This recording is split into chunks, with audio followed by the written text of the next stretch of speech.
శ్రీమాత్రే నమః. ఓం శ్రీమాత్రే నమః. ఓం శ్రీమాత్రే నమః.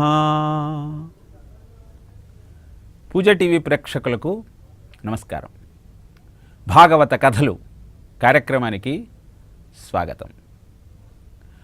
18,000 శ్లోకాలు 12 స్కందాలతో వేదవ్యాసుడు మానవాళికి అందించిన పురాణ వాంగ్మయం శ్రీమద్భాగవతం.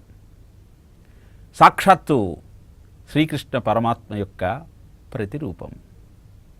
అద్భుతమైన ఈ శ్రీమద్భాగవతాన్ని అధ్యయనం చేయాలి అంటే అర్హతలు ఉండాలి, కొన్ని లక్షణాలు కలిగి ఉండాలి. ఏమిటా లక్షణాలు, ఏమిటా అర్హత, ఏమిటి ఆ అధికారం అంటే నిత్యానిత్య వస్తు వివేకము, ఇహామూత్ర ఫలభోగ విరాగము, శమదమాది షట్సంపత్తి, ముముక్షత్వం. ఈ 4 లక్షణాలు కలిగిన వాడికి భాగవతాన్ని అధ్యయనం చేసే అధికారం ఉన్నది.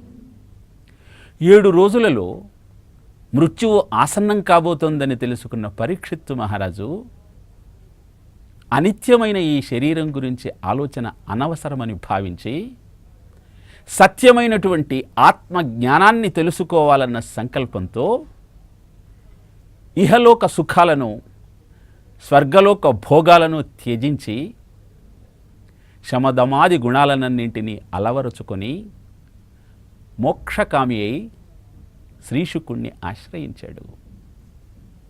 మాతృగర్భంలో ఉన్నప్పుడే ఆ పరమాత్మను సందర్శించిన ఆ విష్ణురాతుడు రాడాచూడ సమస్త భూతములలో రాజిల్లు వాడిచ్చటన్ లేడా పారును చిచ్చరమ్ము దొలపన్ లీలాగతిన్ మ్రోచి నా కీడా నేడ భయప్రదానంబు అంటూ ఆ కృష్ణుణ్ణి వేడుకొని భూమండలం మీదికి రాగానే అద్భుతమైన ఆ పరమాత్మ స్వరూపాన్ని కనపడే ప్రతి జీవిలోని పట్టి పట్టి పరీక్షించి చూచి పరీక్షిత్తుగా ప్రసిద్ధికెక్కిన అతనికి అద్భుతమైన భాగవతాన్ని వినేటువంటి అధికారం ఉన్నది.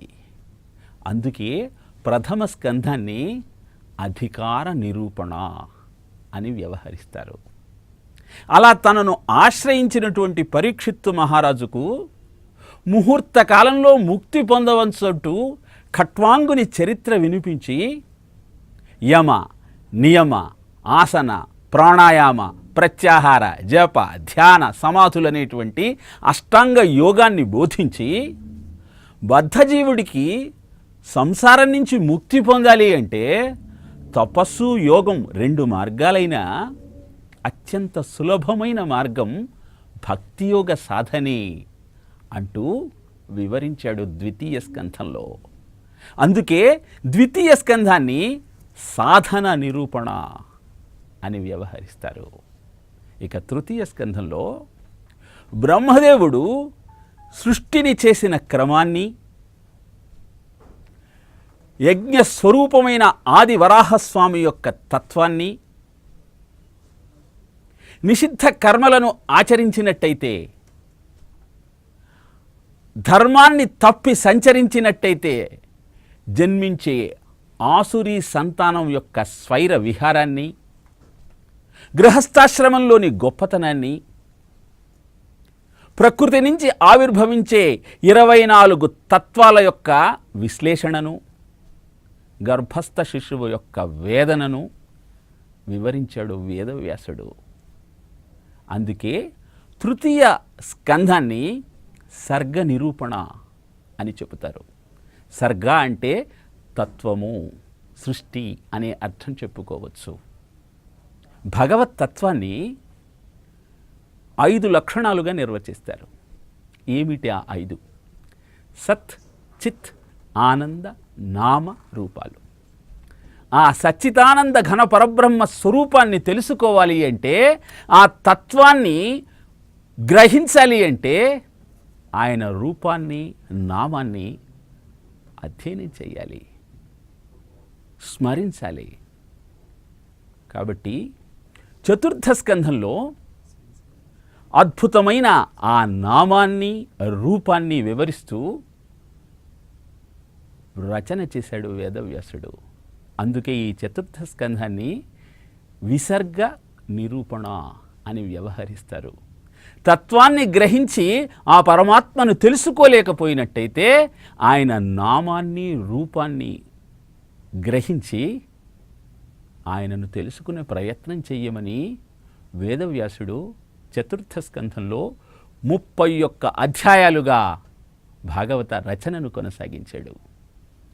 ఆ 31 అధ్యాయాలలో మొదటి 7 అధ్యాయాలు చతుర్విధ పురుషార్థాలలో మొదటినైన ధర్మాన్ని గురించి వివరించే ప్రయత్నం చేశాడు.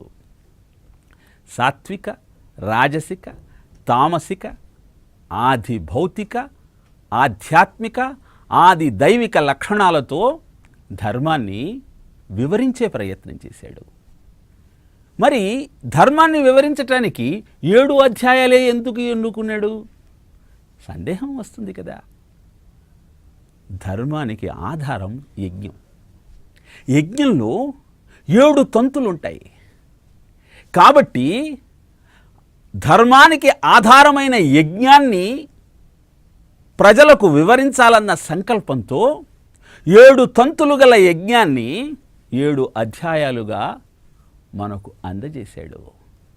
ఋషులు మాట్లాడే మాటకు, చేసే పనికి, అందించే సందేశానికి అద్భుతమైనటువంటి జ్ఞానం ఉంటుంది. దాన్ని గ్రహించే ప్రయత్నం చేయాలి. 7 స్కంధాలతో ధర్మాన్ని వివరించినటువంటి వేదవ్యాసుడు పురుషార్థాలలో రెండోదైనటువంటి అర్థాన్ని వివరించటం కోసం 5 అధ్యాయాలు ఎన్నుకున్నాడు. మరి 5 అనే సంఖ్య ప్రాముఖ్యత ఏమిటి? మానవుడి దేహంలో 5 జ్ఞానేంద్రియాలు ఉన్నాయి. ఈ 5 జ్ఞానేంద్రియాలకు ఇంద్రియార్థాలు కూడా 5. శ్రోత్రం చక్షుస్పర్శనంచ రసనం ఘ్రాణమేవచ. ఈ 5 ఇంద్రియాలు, జ్ఞానేంద్రియాలు అర్థాన్ని గ్రహించటానికి అద్భుతమైన ఉపాధులు. ధ్రువుని చరిత్ర తెలియచేస్తూ అర్థం యొక్క గొప్పతనాన్ని వివరించాడు. ధర్మం గురించి వివరించటం కోసం యజ్ఞాన్ని ఎన్నుకున్నాడు. కాబట్టి అక్కడ దక్ష యజ్ఞాన్ని మనకు తెలియచేస్తే అర్థం గురించి వివరించటానికి ధ్రువుని చరిత్రను ఎన్నుకున్నాడు. అనంతరం పురుషార్థాలలో 3వదైనటువంటి కామాన్ని గురించి తెలియజేయటం కోసం 11 అధ్యాయాలను ఆలంబనగా చేసుకున్నాడు. మరి 11 అధ్యాయాలు ఎందుకు చేసుకోవాలి? తర్కం వస్తుంది కదా, మనకు సందేహాలు ఎక్కువగా వస్తుంటాయి కదా. పంచ కర్మేంద్రియాలు, పంచ జ్ఞానేంద్రియాలు, మనస్సు, ఇవి 11. అందుకే నమస్కారం చేసేటప్పుడు మనం 2 చేతులు జోడించి తల వంచి నీలో ఉన్నది నాలో ఉన్నది ఆ పరమాత్మ స్వరూపమే, సర్వదేవ నమస్కారః కేశవం ప్రతిగచ్చతి అనుకుంటాం. ఈ 11 ఇంద్రియాలతో కామోపభోగాలను అనుభవిస్తాం. కాబట్టి 11 అధ్యాయాలుగా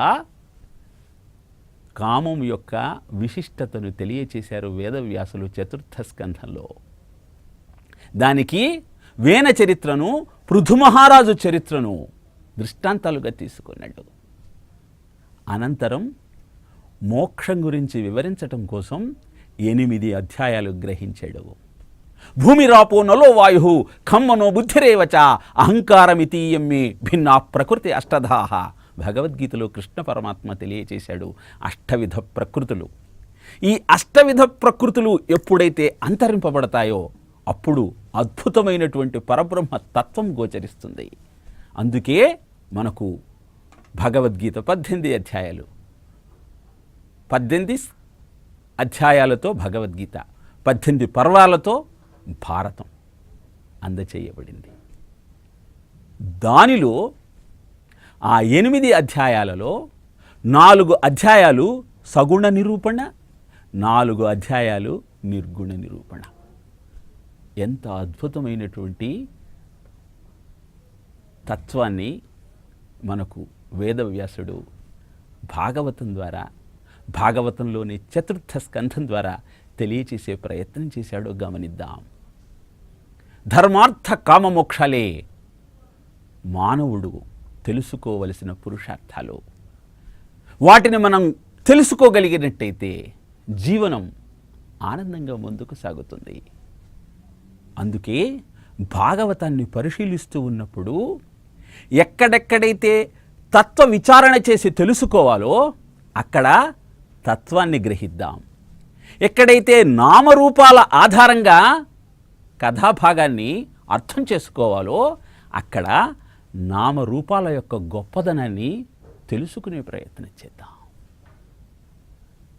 కాలానికి, వ్యక్తులకు, ప్రదేశాలకు ఎక్కడా ప్రాధాన్యత లేకుండా చూద్దాం.